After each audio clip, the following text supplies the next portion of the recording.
ನಮಸ್ಕಾರ.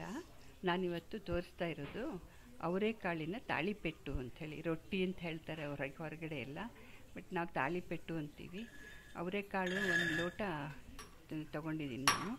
ತೊಗೊಂಡು ಅದನ್ನು ಚೆನ್ನಾಗಿ ತೊಳ್ಕೊಂಬಿಟ್ಟು ಅದಕ್ಕೆ ಸ್ವಲ್ಪ ಉಪ್ಪನ್ನು ಹಾಕಿಬಿಟ್ಟು ಒಂದೆರಡು ಲೋಟ ನೀರಿಟ್ಬಿಟ್ಟು ಅದನ್ನು ಬೇಯಿಸ್ಕೋಬೇಕು ಚೆನ್ನಾಗಿ. ಒಂದು ಕುಕ್ಕರಲ್ಲಿ ಬೇಯಿಸ್ಕೊಂಡಿದ್ದೀನಿ ನಾನು.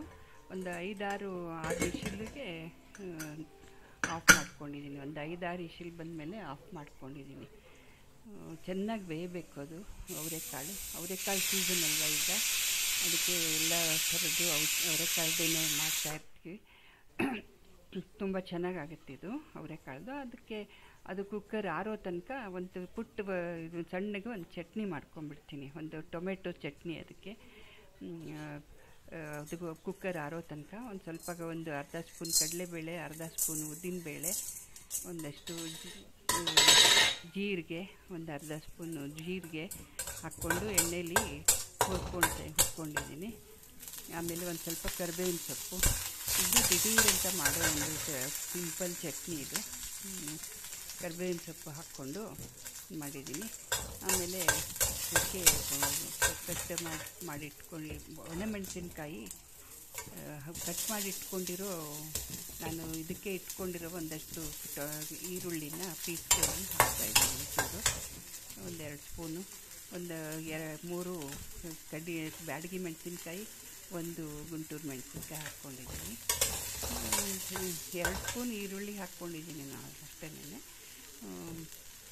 ಆಮೇಲೆ 1 ಟೊಮೆಟೊ ಹಾಕಿದ್ದೀನಿ, ಒಂದೇ ಒಂದು ಟೊಮೆಟೊ ಕಟ್ ಮಾಡಿಬಿಟ್ಟು ಹಾಕ್ಕೊಂಡಿದ್ದೀನಿ. ಹುರ್ಕೊಂಬಿಟ್ಟು ಅದಕ್ಕೆ ಕೆಲವು ಹಿಂಗನ್ನು ಹಾಕಬೇಕು. ಹಿಂಗೆ ಸೇರಿಸ್ಬಿಟ್ಟು ಹುರ್ಕೊಂಬಿಟ್ಟು ಅದನ್ನು ಚಟ್ನಿ ಥರ ಹುರ್ಕೋಬೇಕು.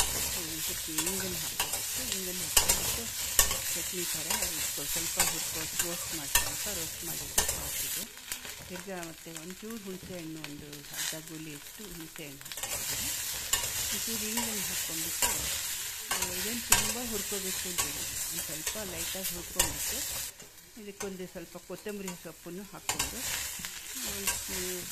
ಹುರ್ಕೊಂಬಿಟ್ಟು ಇದು ಹಿಂಗನ್ನು ಹಾಕ್ಕೊಂಬಿಟ್ಟು ಹುರ್ಕೊಂಡು ಮಿಕ್ಸಿಗೆ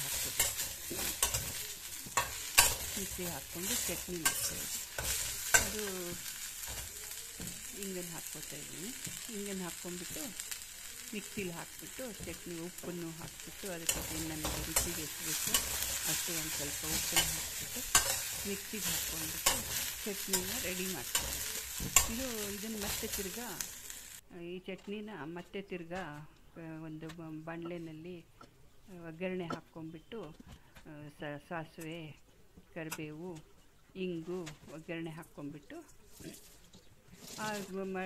ಮಾಡಿರೋ ಚಟ್ನಿನ ಅದರಲ್ಲಿ ಹಾಕಿಬಿಟ್ಟು ಒಂಚೂರು ಉಪ್ಪನ್ನು ಹಾಕ್ಕೊಂಬಿಟ್ಟು ಅದರಲ್ಲಿ ಸ್ವಲ್ಪ ಕುದಿಸ್ಕೊಳ್ಳೋದು.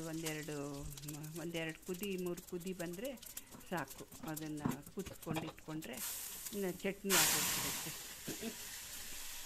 ಇದು ಒಂಥರ ದಿಢೀರಾಗಿ ಮಾಡೋವಂಥ ಚಟ್ನಿ, ಸುಲಭವಾಗಿ ಸಿಂಪಲ್ಲಾಗಿ ಮಾಡೋವಂಥ ಚಟ್ನಿ ಇದು. ಟೊಮೆಟೊ ಒಂದಿದ್ರೆ ಆಯಿತು, 1-2 ಸ್ಪೂನು ಈರುಳ್ಳಿ ಇದ್ದರೆ ಆಗೋಯ್ತು, ಚಟ್ನಿ ರೆಡಿ ಆಗಿಬಿಡುತ್ತೆ. ಇದು ತಾಳಿಪೆಟ್ಟಿಗೆ ಚೆನ್ನಾಗಾಗುತ್ತೆ ಅಂತ ಮಾಡಿದ್ದೀನಿ. ಇದನ್ನು ಥರ ಆಯಿತು ನೋಡಿ, ರೆಡಿ ಆಯಿತು ಚಟ್ನಿ. ಇವಾಗ ನಮ್ಮದು ಕುಕ್ಕರ್ ಆರಿದೆ. ಅವರೆಕಾಳು ಹಾಕಿರೋದು ಬೇಯಿಸಿರೋದು ಕುಕ್ಕರ್ ಓಪನ್ ಮಾಡಿ ಅವರೆಕಾಳನ್ನು ಫಿಲ್ಟ್ರ್ ಮಾಡ್ಕೋತಾ ಇದ್ದೀನಿ. ಆ ನೀರನ್ನು ಹಿಟ್ಟು ಕಲಸೋದಕ್ಕೆ ಬಳಸ್ಕೋತಾ ಇದ್ದೀನಿ. ಇದನ್ನು ಬೇಯಿಸಿರೋ ನೀರು ಮತ್ತು ಅವರೆಕಾಳಿಗೆ ನಾನು 1 ಕ್ಯಾರೆಟ್ ತುರಿದಿಟ್ಕೊಂಡಿದ್ದೀನಿ.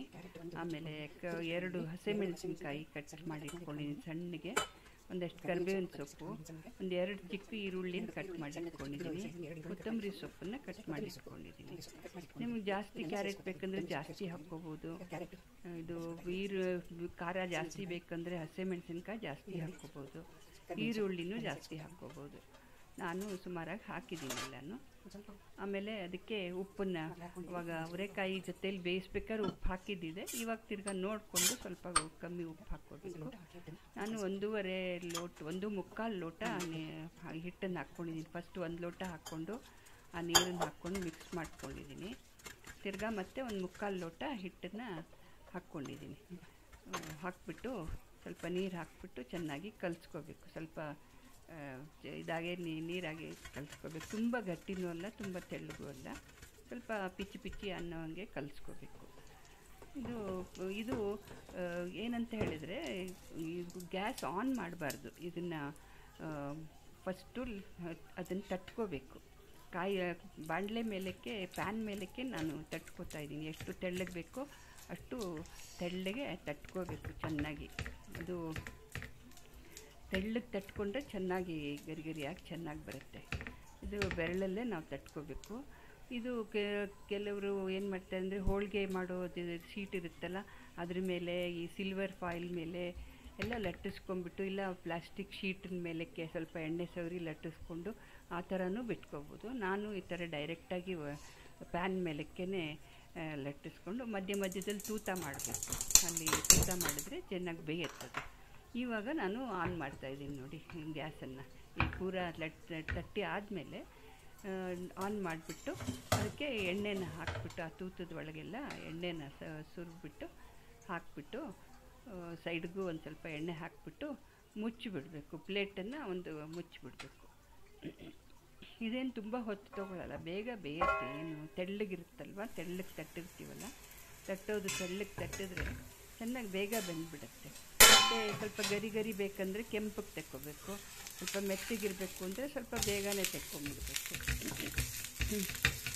ನಾನು ಸ್ವಲ್ಪ ಗರಿ ಗರಿಯಾಗಿ ಮಾಡ್ಕೋತಾ ಇದ್ದೀನಿ. ಸ್ವಲ್ಪ ಗರಿ ಗರಿಯಾಗಿ ಮಾಡಿಕೊಂಡ್ರೆ ಸ್ವಲ್ಪ ಕರಿಯಾಗಿ ಇರುತ್ತೆ. ಇದು ಒಂಥರ ಚೆನ್ನಾಗಿರುತ್ತೆ ಟೇಸ್ಟು. ಇದು ಇಲ್ಲದೇ ಇದ್ದರೆ ಸ್ವಲ್ಪ ಮೆತ್ತಗೆ ಮಾಡ್ಕೋಬೇಕು ಅಂತಂದರೆ ಬೇಗ ತೆಕ್ಕೊಂಬಿಡ್ಬೇಕು. ತುಂಬ ಗರಿ ಗರಿ ಮಾಡೋಕ್ಕೆ ಹೋಗ್ಬಾರ್ದು. ಇದೊಂಥರ ತುಂಬ ಚೆನ್ನಾಗಿರುತ್ತೆ ಟೇಸ್ಟು, ಮತ್ತು ಹೆವಿ ಕೂಡ ಇರುತ್ತೆ. ಬೆಳಿಗ್ಗೆ ಬ್ರೇಕ್ಫಾಸ್ಟಿಗೆ ತುಂಬ ಚೆನ್ನಾಗಾಗುತ್ತೆ ಇದು. ಇವಾಗ ನೋಡಿ, ಇದು ಎರಡನೇದು ಹಾಕ್ಕೋಬೇಕಾದ್ರೆ ಇದು ಪ್ಯಾನನ್ನು ತೊಗೊಂಬಿಟ್ಟು ಅದ್ರ ಬ್ಯಾಕ್ ಸೈಡನ್ನು ನೀರಿನ ಕೆಳಗಡೆ ನಲ್ಲಿ ಬುಡಕ್ಕೆ ಇಟ್ಬಿಟ್ರೆ ಅದು ಆರ್ಕೊಂಬಿಡುತ್ತೆ. ಬೇಗ ದಿಢೀರ್ ಸಡನ್ ಕೂಲಿಂಗ್ ಮಾಡ್ಕೊಂಡಂಗೆ ಆಗುತ್ತೆ. ಆ ಥರ ಮಾಡಿಕೊಂಡು ನಾನು ಮಾಡ್ತೀನಿ. ಬೇಕಾದರೆ ಅದು ಸಿಲ್ವರ್ ಫಾಯಿಲ್ ಮೇಲೆ ಮಾಡಿಕೊಂಡು ಹಾಕ್ಕೋಬೋದು. ಆಮೇಲೆ ಆನ್ ಮಾಡ್ಕೋಬೇಕು ಗ್ಯಾಸನ್ನು. ಆಮೇಲೆ ಆನ್ ಮಾಡ್ಕೋಬೇಕು. ಫಸ್ಟು ತಟ್ಕೋಬೇಕು. ತಟ್ಟಾದಮೇಲೆ ಗ್ಯಾಸ್ ಆನ್ ಮಾಡ್ಕೋಬೇಕು. ಫಸ್ಟೇ ಗ್ಯಾಸ್ ಆನ್ ಮಾಡಿ ಇದು ಮಾಡಬಾರ್ದು. ತಟ್ಕೊಂಡು ಪೂರ ಆದಮೇಲೆ ಆಮೇಲೆ ಗ್ಯಾಸ್ ಆನ್ ಮಾಡ್ಕೋಬೇಕು. ಆ ಥರ ಮಾಡಿಬಿಟ್ಟು ತೂತ ಮಾಡಿಬಿಟ್ಟು ಮಧ್ಯದಲ್ಲಿ ಅದಕ್ಕೆ ಎಣ್ಣೆ ಹಾಕಿಬಿಟ್ಟು ಸಣ್ಣ ಬೆಂಕಿ ಮೇಲೆ ರೋಸ್ಟ್ ಮಾಡ್ಕೋಬೇಕು. ಇದು ಒಂಥರ ತುಂಬ ಚೆನ್ನಾಗಾಗುತ್ತೆ. ನೀವು ಒಂದು ಸಲ ಮಾಡಿಬಿಟ್ಟು ನೋಡಿ. ಇದು ನಿಮಗೆ ನಾನು ಹಾಕ್ತಿರೋ ರೆಸಿಪೀಸು ಚೆನ್ನಾಗಿ ಅಂತ ಅನಿಸಿದರೆ ಸಬ್ಸ್ಕ್ರೈಬ್ ಮಾಡಿ ನನ್ನ ಚಾನಲ್ಗೆ, ಮತ್ತು ಲೈಕ್ ಮಾಡಿ, ಶೇರ್ ಮಾಡಿ.